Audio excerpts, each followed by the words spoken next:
যে আসলে ঐক্যমত্য কমিশনের ব্যাপারের উপরে পুরো দায়ভার দিলে আমরা আড়াল করে দেব এই ইন্টারিম গভর্নমেন্টকে। এখন তিনি বলেন ইতিহাসের বিখ্যাত নির্বাচন হবে, তখন তো আরো বেশি ভয় লাগে। যে তফসিল ঘোষণার পরে রাজনৈতিক দলগুলোর কৌশলগত অবস্থানে কি কোনো পরিবর্তন আসবে?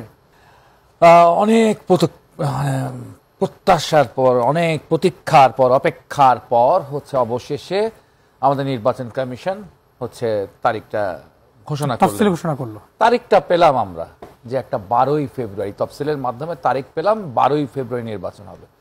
আমার এই আপনাদের অনুষ্ঠানে বলেছি বা অন্য বিভিন্ন জায়গায় আমি অনেক সময় আফসোস করেছি যে আমাদের তো নিজেদেরকে জাতিগতভাবে আদুভাই মনে হচ্ছে।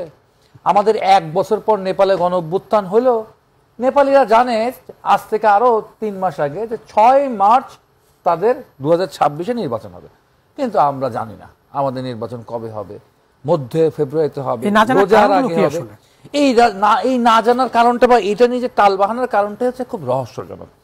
আপনি বললেন ইন্টারিম, আপনি বললেন যে যে এই যে 5 আগস্টের যে ঐক্যের জায়গা ছিল আমাদের সাইদ ভাইয়ের ভাষায়, যে সাইদ ভাই যেটা বললেন, এবং তার সাথে আমি খানিকটা একমত এবং অনেকটাই দ্বিমত। খানিকটা যেটুকু আমরা 1/3 একমত যে হ্যাঁ ঐক্যমত্য কমিশনের দায় আছে 1/3, কিন্তু 2/3 দায় এই ইন্টারিম গভর্নমেন্টের। এই ঐক্যমত্য কমিশনের প্রধানকে, সভাপতিকে, সভাপতি প্রধান উপদেষ্টা। তার কথা ছাড়া কি এখানে আর কোনো কিছু লেখা আর ঝোঁকা হয়েছে? ওই সাইদ ভাইদের বিএনপির কথায় কিছু হয়েছে? ওনারা তো 43টা বিষয় নোট অফ ডিসেন্ট দিয়েছেন, দিয়ে বলছে স্বাক্ষর নিয়েছেন, স্বাক্ষর নিয়ে আবার দেখা যায় ওটা নাই। ঠিক আছে, এখন গণভোট হবে, যে গণভোটের কিন্তু তফসিল হয়েছে আজকে, এটাও একটা আলোচনার বিষয় আছে। তফসিল মানে কি নির্বাচন? তফসিল মানে তো আমরা বিশ্বাস করতে চাই যে তারা তফসিল নিয়ে এখানে অভিনয় করছে না, তার তফসিল নিয়ে সিরিয়াস আমরা বিশ্বাস করতে চাই যে 12ই ফেব্রুয়ারি একই সাথে জাতীয় নির্বাচন হবে এবং একই সাথে গণভোট হবে। যে এই গণভোটে 4টি প্রশ্ন থাকবে, সেই 4টি প্রশ্নের মধ্যে আমার হয়তো 2টা প্রশ্নে দ্বিমত আছে আর বাকি 2টা একমত ছিল, কিন্তু 2টা দ্বিমতের জন্য আমি হয়তো না দিয়ে দিব। তো এরকম একটা অপূর্ণাঙ্গ বা এরকম একটা জটিল একটা পরিস্থিতির মধ্যে দিয়ে আমাদের এই গণভোটের মধ্যে আমরা গেলাম আর কি, এবং সেটা যাচ্ছি। যে কথা বলছিলেন সাইদ ভাইয়ের সাথে আমার খানিকটা দ্বিমতের জায়গাটা যে আসলে ঐক্যমত্য কমিশনের ব্যাপারের উপরে পুরো দায়ভার দিলে আমরা আড়াল করে দেব এই ইন্টারিম গভর্নমেন্টকে। এই ইন্টারিম গভর্নমেন্টের হাতে যে দায়িত্ব আমরা সঁপে দিয়েছিলাম ভাই তরুণ প্রজন্ম, যে প্রজন্ম নেতৃত্বে এসেছে একটি গণঅভ্যুত্থানের মধ্য দিয়ে, একটি আন্দোলন সংগ্রামের মধ্য দিয়ে, এবং তারা তাকে যে গিয়ে যে জায়গাটা দিয়েছে, যে প্রত্যাশার জায়গাটা দিয়েছে, সেই প্রত্যাশার জায়গাটা কিন্তু আমাদের মতে আজকে এই কয়েক মাস পর, এই প্রায় বছর দেড়েক পর আমরা মনে করতে পারি খুবই ব্যর্থ, এবং খুব ব্যর্থতার মধ্যে দিয়ে একটা বড় জায়গাটা। ব্যর্থতার কারণগুলো কি? ব্যর্থতার কারণগুলো আমি অনেকেই বলেন যে তারা পারছে না নাকি তারা করছে না। আমার মতে তারা করে নাই, এটা পারে না, তারা করে নাই। এখন রাজনীতিবিদ হিসেবে আপনার মন্তব্য কি? নির্বাচন সম্পর্কে কোনো শঙ্কা আছে আপনার?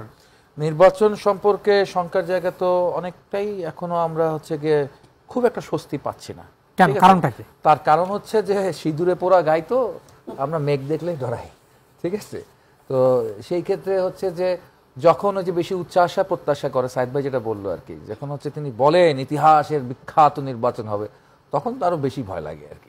তার মানে কি আমরা কি, এবং এই জায়গাটা কেন ভয় লাগে একটু বলে রাখি আর কি, যে আসলে নির্বাচনটা সুষ্ঠু হয় না কি কি কারণে হয় না।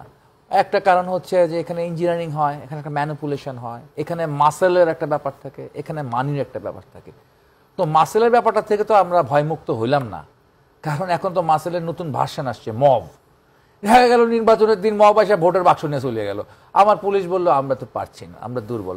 আর্মি এখন যেমন করেন তখনও তেমন করবেন হয়তো। এখন মাজার ভাঙার ব্যাপারে যেমন দেখি যে রুগী মারা যাওয়ার পর ডাক্তার আসে, মাজার ভাঙার পর ডাক্তার আসে, ঠিক আছে, যে কোনো একটা ঘটনা ঘটে যাওয়া শেষ হওয়ার পর ডাক্তাররা আসে, আর্মি আসে, তখন এরকম হয়তো আর্মি আসবে আর কি। যে আমরা থাকলে হয়তো না, আমাদের আসতে 30 মিনিট দেরি হয়েছে, 30 মিনিট ঘটনা ঘটে গেছে।